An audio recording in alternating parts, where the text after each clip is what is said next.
Hi, I'm Coach Clarissa, and today we're going to go through a core workout, specifically a deep core workout. So really working the transverse abdominis, the deep core muscles, the ones that are important for holding you upright and keeping your stomach flat and holding all your organs in.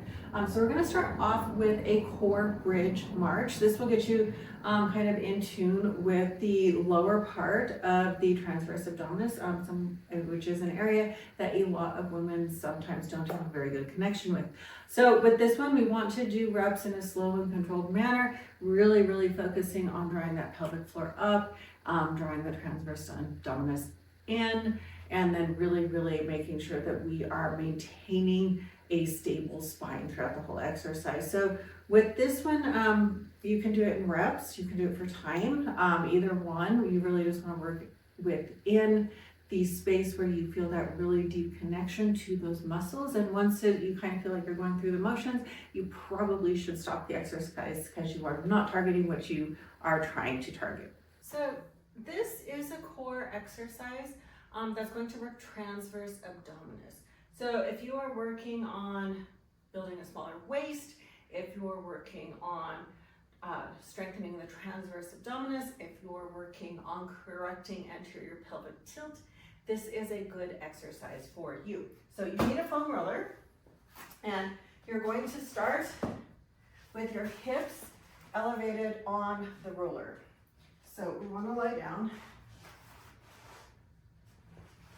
and then we're going to press through the feet, raise the hips, and get that roller right on the sacrum. Not on the lower back, but on the tailbone area. So like the back of our hip bones should be on the roller. All right, so as we do that, then we can feel if our pelvis is rotated forwards or rotated backwards. If you are feeling like there is a pinching in the lower back, your pelvis is probably rotated forwards, which is going to be very true if you have anterior pelvic tilt. This is going to be something you have to mindfully work on. So we're here, we have that roller under the tailbone. We want to put our pelvis into neutral. So we may feel like we have to tuck our tailbone. That's going to take the pressure off your lower back, so that pinch should go away. Now, this may be enough.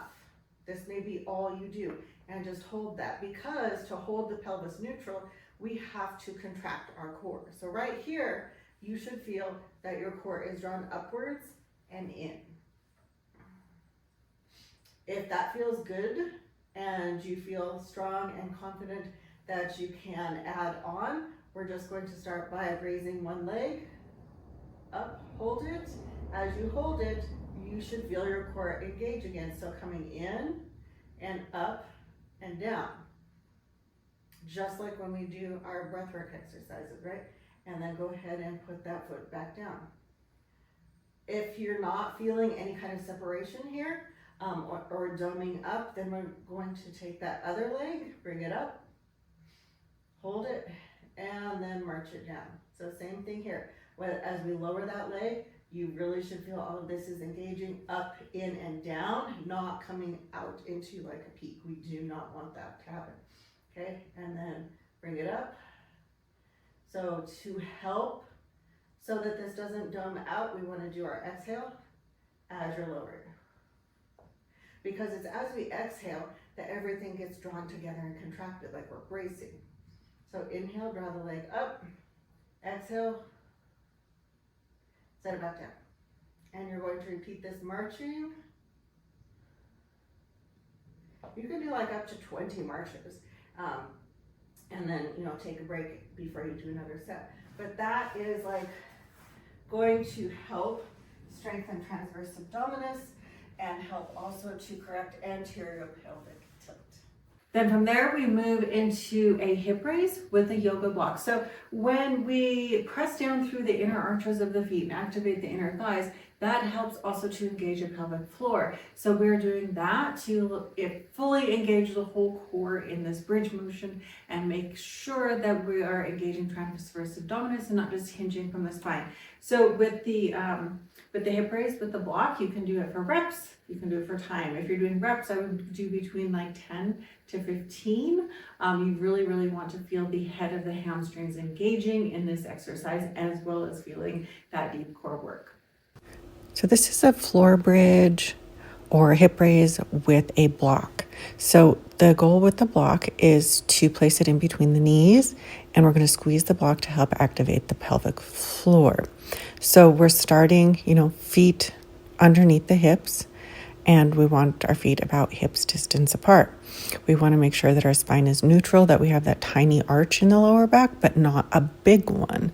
So putting our pelvis into neutral. Then we're going to squeeze the block between the knees, activating the pelvic floor, making sure that that's all hollowed out. And then we're going to raise the hips, keeping the pelvis neutral. So we don't want to go into any kind of back extension. It's maybe a good cue to place your hands on your hip bones and make sure that the hips stay long here. If we feel that space in the hip crease shorten, our pelvis is not neutral and we need to bring it back to neutral. We also really want to make sure that we are pressing through the whole foot, the pinky toe, the big toe, the heel. If we're having weight distribution to either side of the foot, we need to focus very hard to correct that and make sure we're pressing through the entire foot. Squeeze that block between the knees to help keep the pelvic floor activated and make sure that we're using transverse abdominis versus using rectus to keep the spine neutral. And then inhaling and exhaling and working in a range of motion. And then from there, since our hamstrings are already kind of fired up in the bridge, we want to move into the 90-degree hamstring activation, which again, we're going to use that block to target the adductors, get the pelvic floor engaged, and then we are using some elevation, bring those knees to 90 degrees so that we can really activate the top of the hamstrings, which for a lot of women, especially if you have anterior pelvic tilt, tends to be a place that's a little bit lazy. So we want to feel these very strongly underneath the glutes and again in the transverse abdominis. This is another one you can do it for reps. If it's very hard, you're going to start at very low reps and work your way up to where you can do 10 to 15 at a time. So this is an exercise. It's a 90-degree bent leg, hamstring, and pelvic floor activation. So it's really a great exercise to help correct anterior pelvic tilt and also to help pelvic floor dysfunction. So you'll need a bench and you'll need a block. And then you're going to scoot in towards the bench so that you have, there we go, so that your heels are resting on the bench and you have your knees and your hips are both at 90 degrees. Now, we are going to make sure that our back is flat against the floor. So if you have significant pelvic tilt, you probably will want to place a towel here so that you can press down into that towel. We don't want to have that big tilt, that big space that is super common with anterior pelvic tilt. So we want to do that so that will help to activate the transverse abdominis, the lower part of the transverse abdominis, which is something that doesn't work very well when you have anterior pelvic tilt. So we're pressing down so that our pelvis is neutral. Like we're not coming into posterior, we're just trying to find that neutral pelvis.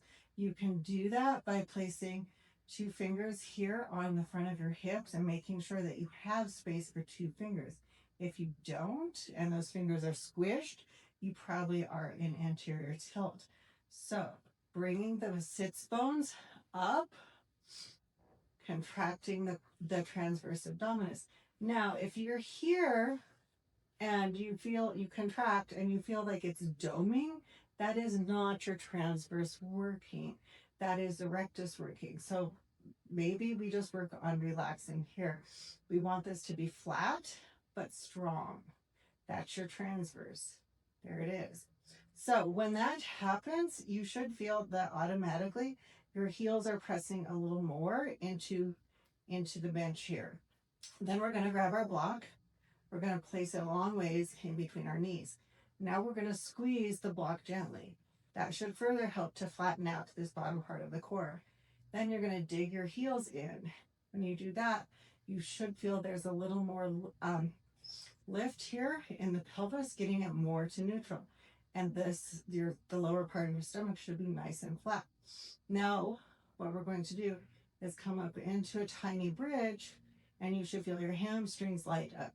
Here, the top portion, the proximal portion of the hamstring, and keeping that pelvis tipped where it should be. We're going to hold it and then lower back down very gently.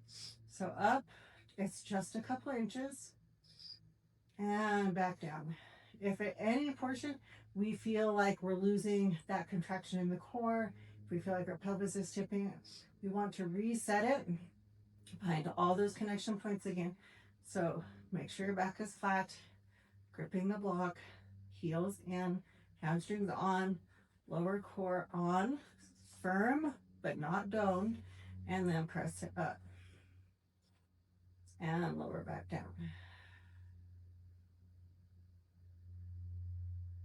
So you want to get probably like 2 to 3 sets of 10 of these. And that is our hamstring and pelvic floor activation. And then from there, we move into a modified plank. With modified plank, I find that this particular variation is a little bit easier to really be in contact with your entire core, to draw it up, to draw it in, to draw everything all together, and really work on knitting that core back together. A plank, generally we are holding this, depending on how hard it is for you, 10 seconds, some maybe 5 seconds is enough. It just really depends on where your body's at. But holding it anywhere, from 5 to 10 seconds all the way up to maybe 30 or 40 seconds. There really is no reason to hold a plank past a minute. I promise it's not helping anything. We're going to do a modified plank. So we've done the variation where we put our hands up on something, but this is going to be a knee variation. So I want you to walk your legs out so that your knees are not under your hips. You want those legs back. And then bring your shoulders so that they're over your wrists. And then I want you to press through the shoulders, find that space, and feel your core contract. So this version, I think, is pretty hard. So the goal is to hold this with that nice neutral spine.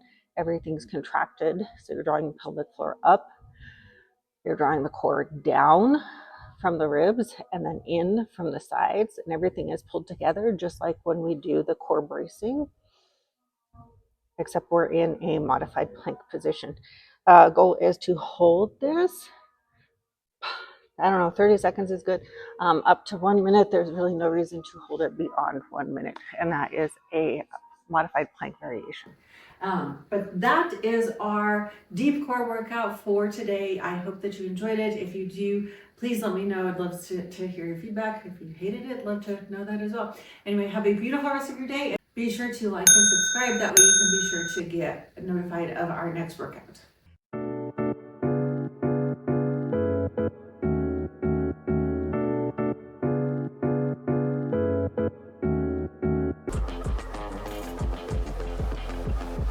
Watch it.